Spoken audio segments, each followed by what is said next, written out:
Good morning, children. Today we'll be studying the next part of the chapter, that is atmospheric pressure and its measurement. Okay, so this part of the chapter is mostly theoretical and mostly you have to understand the thing. So let's begin with it. So first thing is the atmospheric pressure. Now you already know that the pressure at any surface is because of the uh, column of height that is above it. Okay, because we are studying the pressure in fluids. Okay, so air is also a fluid. So let us say that this is the earth's surface. Okay, suppose this is the earth's surface and this is the height of the atmosphere on it. Okay, up to this height the atmosphere is on the earth. So at any point the pressure will be because of the column of air on it. Okay, this air column, this cylindrical thing, the pressure due to this whole air column will be the atmospheric pressure at this point. Okay, so as we used to do, P is equal to H rho G. Okay, so mainly it will depend on the height of the air column. Okay, now suppose there is on this earth surface there is some, this is some say mountain. Okay, you are on some higher altitude. Now at this point what is the height? This much. Okay, the height has now decreased. That means the pressure on higher altitudes decreases. Here the pressure will decrease because the air column has decreased, the height of the air column has decreased. Okay, so this is what is told to you over here, that earth is surrounded by air up to a height of 300 km from its surface. So this envelope is called atmosphere, and the thrust exerted per unit area on the earth's surface due to the column of air is called the atmospheric pressure. And if you try to calculate the weight of air column over 1 centimeter square area is 1 kg force. Okay, so 1 kg force is the weight, that means it is the thrust. So according to that, if you calculate, you will get that the atmospheric pressure is 10 to the power 5 Newton per meter square. 10 to the power 5 Newton per meter square, right? Excuse me, children. So this is a huge amount, right? 10 to the power 5 newtons on a single meter square, unit meter square, is a huge amount. But do we ever observe any such pressure? No, that is because our blood pressure is also equal to the atmospheric pressure. Okay, in fact it is slightly more. See here, the blood pressure is slightly more than the atmospheric pressure. Okay, that is why we are not able to observe the atmospheric pressure, right?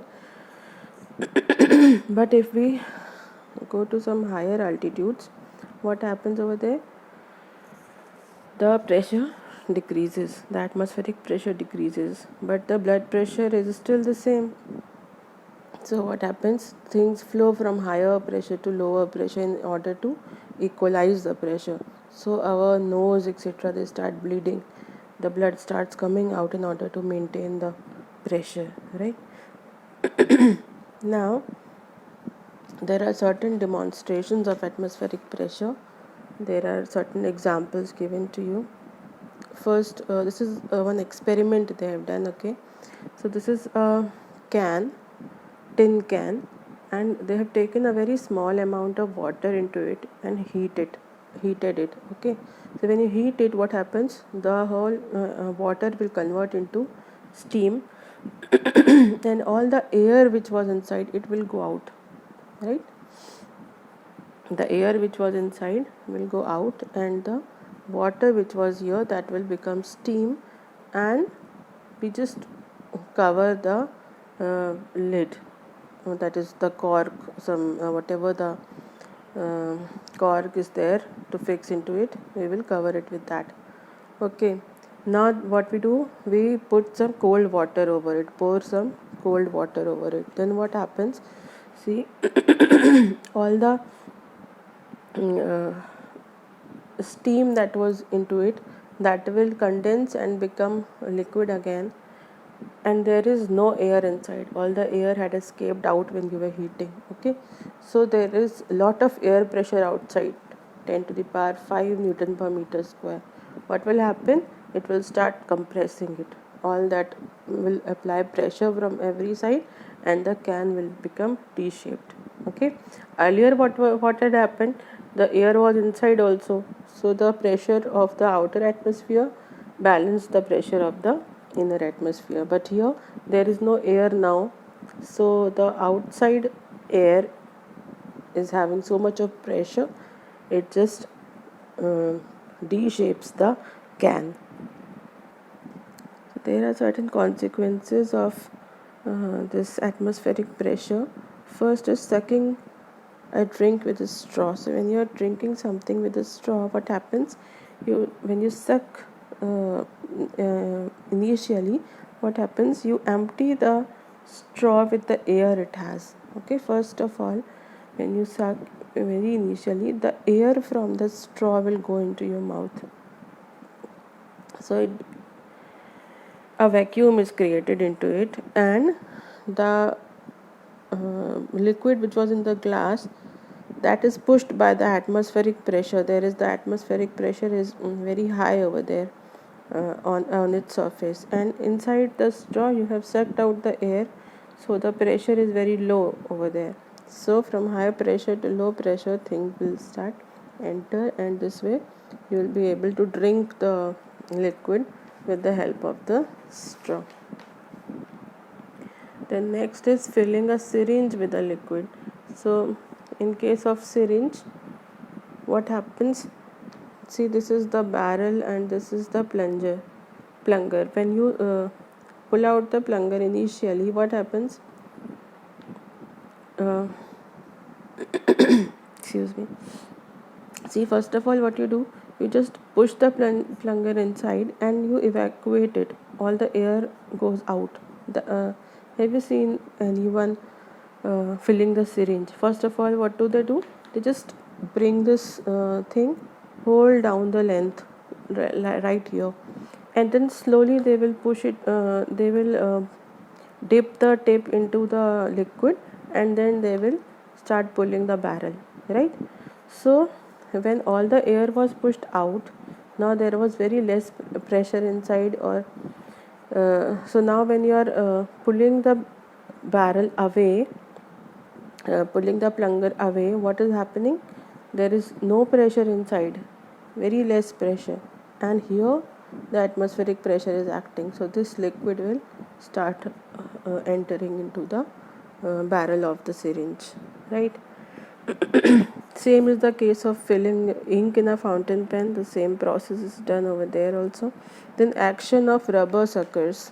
What are rubber suckers? See, you might have seen, these are some nails that you can put on the wall. You just press it against the wall, or you might have played those there are arrows or something like that. Now you just push on the wall and they get stick into it. That is because when this rubber sticks against the wall, what happens, the air inside escapes out and a vacuum is created. Now there is no air inside and a lot of air atmosphere is outside, so atmospheric pressure pushes the rubber against the wall, right? So that keeps it intact. Then action of a siphon system. What is a siphon system? See over here. There are two containers. One is at a height and other one at a lower height. Okay, and you have this one is filled with some liquid, and you just put a straw or pipe like this. Okay, now see what will happen. Initially what you need to do, you need to suck out the air from this pipe or tube. Okay, so when you suck out the air, what will happen? The pressure will decrease inside the pipe, and this whole thing will be at a very high pressure due to the atmospheric pressure. So it will start rising into the pipe. From A to C it will start rising, and then due to the change in height it will start falling down.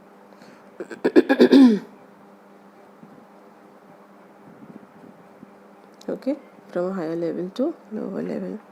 Then when you take out oil from a sealed can, in case of sealed cans, what happens? Suppose you have a can like this, it is totally filled with oil. Now if you open the lid, suppose this is the lid, suppose you open it excuse me. So when you start pouring the oil from this, what happens? There is no air inside, so no pressure inside, but that is inside there is low pressure, and outside there the whole atmospheric pressure is acting on it.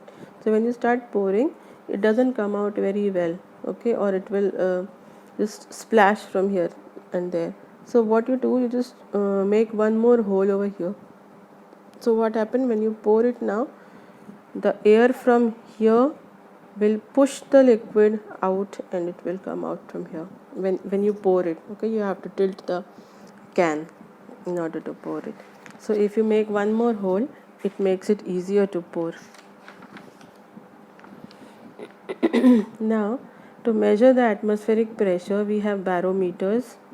So the instrument which is used to measure the atmospheric pressure is known as barometer, and there are these three number of barometers: simple barometer, Fortin's barometer, and aneroid barometer. See, the important thing that you need to know is the basic function of a barometer. I'll tell you that.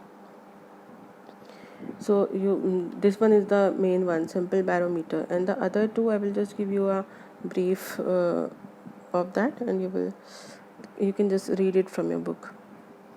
See, this is a simple barometer, and it was first made by Torricelli. So one of the units of pressure is torr, also on the basis of named after his name. Okay, so see, this is a trough taken over here. It is filled with mercury, and then you take a tube. This is a normal test tube or a glass tube, okay, and that is also filled with mercury. Then what you do, you just hold the tube like this and cover its open end with your thumb, and just invert it inside the trough. Okay, when the open end is dipped inside this trough, the mercury of the trough, then you remove the thumb. So this whole thing, the glass tube, is inside the mercury of the trough.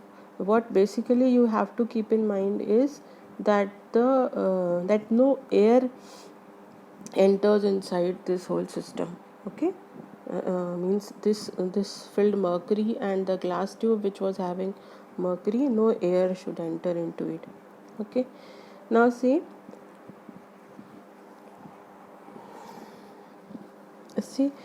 here they have named this level as C, and this as A, and this as B. Now see, what will be the pressure at level C? The atmospheric pressure, right? At this surface of mercury, the atmospheric pressure will be acting. Here also the atmospheric pressure will be acting. Okay, so what should be the pressure at A? The pressure at A should be equal to the pressure at C, right? Because we have studied this, that at any horizontal surface, at every point we have same pressure, right? So pressure of A at the point A should be equal to the pressure at the point C, but pressure at the point A is because of the mercury column, right? So the mercury column will adjust itself in a way that the pressure H rho G due to this mercury should be equal to the pressure at C, right? So the height of the mercury column will give you the reading of the atmospheric pressure. Okay. Now suppose the atmospheric pressure has decreased. Maybe you are at some higher altitude, or due to any reason the atmospheric pressure has decreased.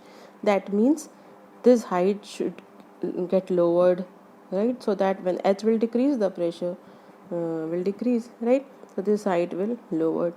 And if the pressure is increasing due to any reason, this height will increase. Okay, so this length will give us the reading of the atmospheric pressure. Okay, so there were one more thing you need to know, that we have done this earlier also, that the vertical height only matters for us. For example, see in this case, if you tilt the glass tube, even then the vertical height, can you see, the in first case the tube is straight, then they have tilted the tube, even then the vertical height, see this height remains same. Okay, the mercury level will adjust itself in a way that the vertical height remains same. The vertical height should not change, because the pressure depends on the vertical height. If the pressure is not changing, the vertical height should not change. Okay. So there are certain advantages of using mercury. We have studied this in earlier classes also. First of all, mercury is a shiny substance, so it is easy to read it. Then it won't stick to the glass, so it gives us accurate reading. Then its vapor pressure is negligible. That means, see, suppose due to any reason some air enters into this tube. I told you that there should be no air inside. It means this part should be vacuum. Now due to any reason, if air enters into this thing, it will also create pressure. The air pressure, or it will actually vaporize, and that is known as vapor pressure. So vapor pressure due to this will add to this mercury, the pressure due to mercury plus the pressure due to the air, that will give us the total reading of the atmospheric pressure. That means the height of the mercury will lower a little bit, right? So when you are using mercury, the vapor pressure is very less. The vapor pressure due to air is very less, so it can be neglected. If you are using some other liquid, then it may cause more discrepancy. Okay, then because density of mercury is very greater than any other liquid, therefore only 0.76 meter height can do. Okay, the atmospheric pressure is equal to the 76 centimeter height of mercury. Okay, so only 76 centimeter height, if it is available, then our work is done. But if you take something else, suppose you take water or something else, then you need a very long tube.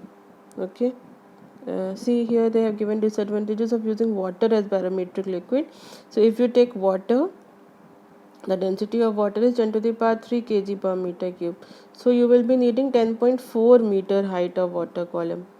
Okay, so you need so big a tube that will create a mess. Okay, then vapor pressure of water is also high. Water will stick to the tube and it will create some discrepancy. Then water is transparent and it will be difficult to read it. Then there are demerits of simple barometer. There is no protection for the glass tube. It may fall down. Okay, then the surface of mercury is open. The trough you saw na here, the trough was open, so there can be impurities over here. Then it is not portable, right? You cannot move it from one place to another. And then you didn't have any scale over here. Okay, we were not having any scale to measure, so it was also difficult. So these are the demerits of simple barometer. Then there is this Fortin barometer. I will just show you. See, it is also similar to the simple barometer. Here also they have taken this trough and this tube, but here what they have done, they have screwed the trough. The trough is made up of leather, okay, it is a leather cup, and they have screwed it with this outer case made up of brass. Okay, they have also fitted one scale over here so that it is easier to measure, and here they have this ivory pointer. So if the mercury level, now see, I told you, sorry, in case of simple barometer, that if pressure decreases, then the height will lower down. If pressure increases, the height will increase. Then if the height decreases, where is the mercury of the tube going? Into the trough, right? And if height increases, the mercury from the trough will come and enter into the tube in order to rise its level.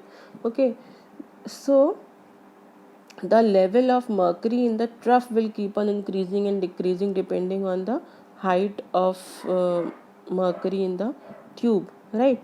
So we do not have any constant initial point to measure. Okay, that is why they have taken this ivory pointer. The ivory pointer will also move according to the level of mercury, and wherever the pointer is, we will take it as the initial level. Okay, other everything will be same as that of the simple barometer. Now there is this another barometer, that is the aneroid barometer. So aneroid barometer does not contain any liquid. Okay, it is portable also, it is light, it can easily be carried, and it is calibrated and can be read easily. Okay, so you can see here this barometer, it contains a metallic box B. Can you see this box? And the top D of box is springy.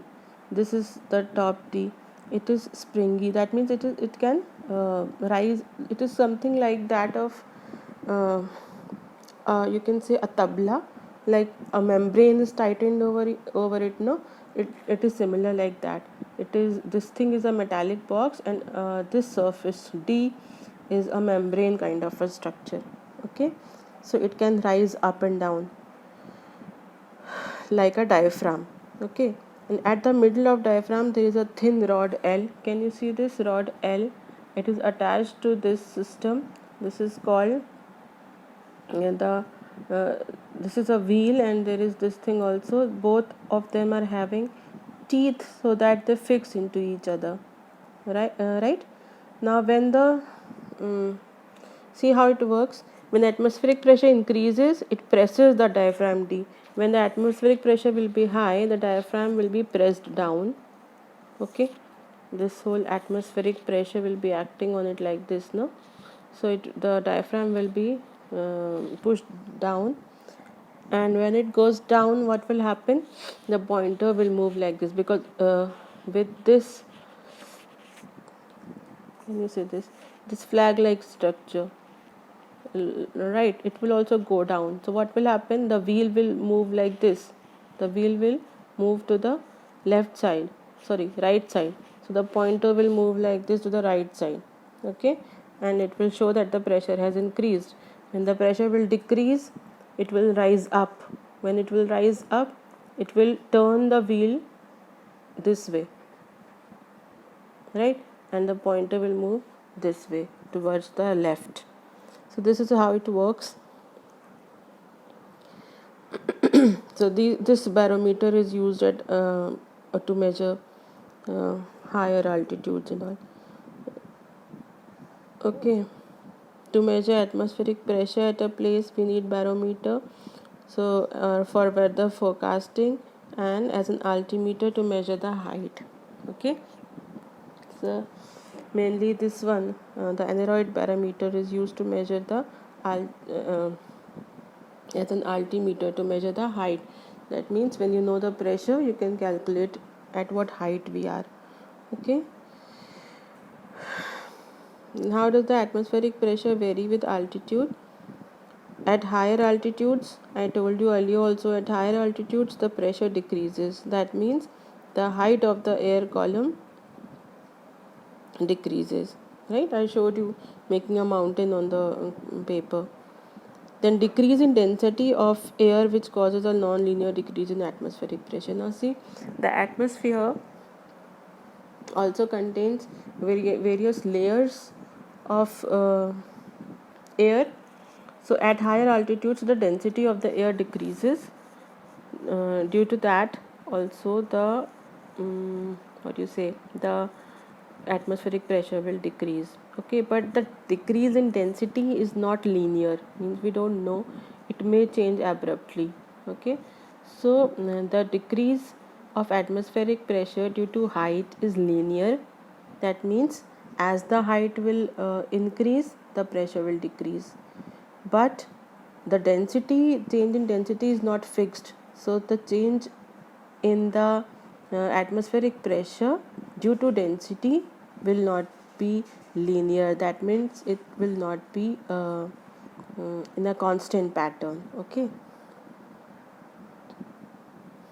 you can see here the decrease in density with altitude is not linear. It is rapid at low altitude and is slow at higher altitudes. Due to increase in density of air with altitude, the atmospheric pressure also decreases with altitude in a non-linear way, right? So figure 4.22 shows the variation of atmospheric pressure with height above sea level. So you can see how does the atmospheric pressure changes with height. This is the height and this is the atmospheric pressure. So as the height increases, you see the atmospheric pressure is decreasing. Okay,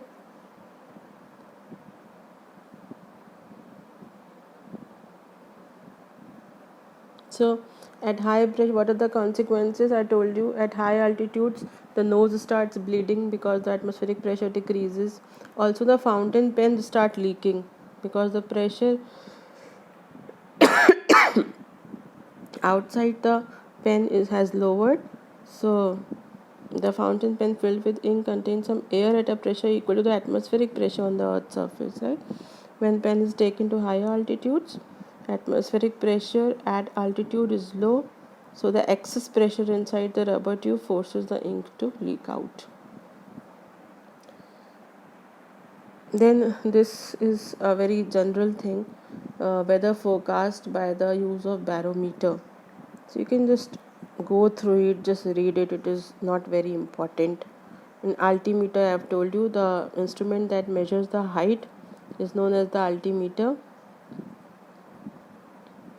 So its scale is calibrated in terms of height of ascent, with height increasing towards left because the atmospheric pressure decreases with increase of height above the sea level.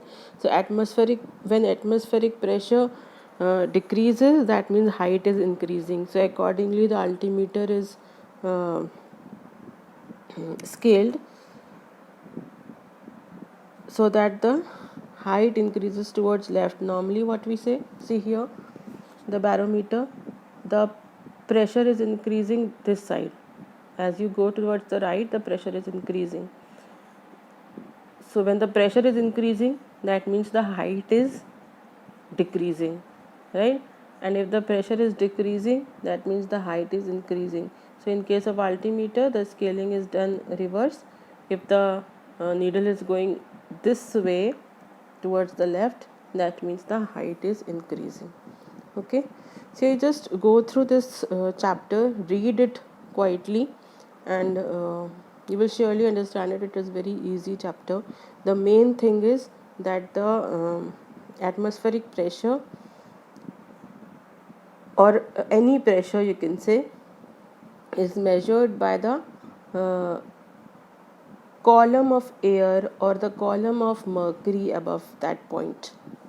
Okay, so if the height decreases, that means that the pressure is decreasing. If the height increases, the pressure is increasing. So keep this in mind and try doing understanding this chapter. That's all for today.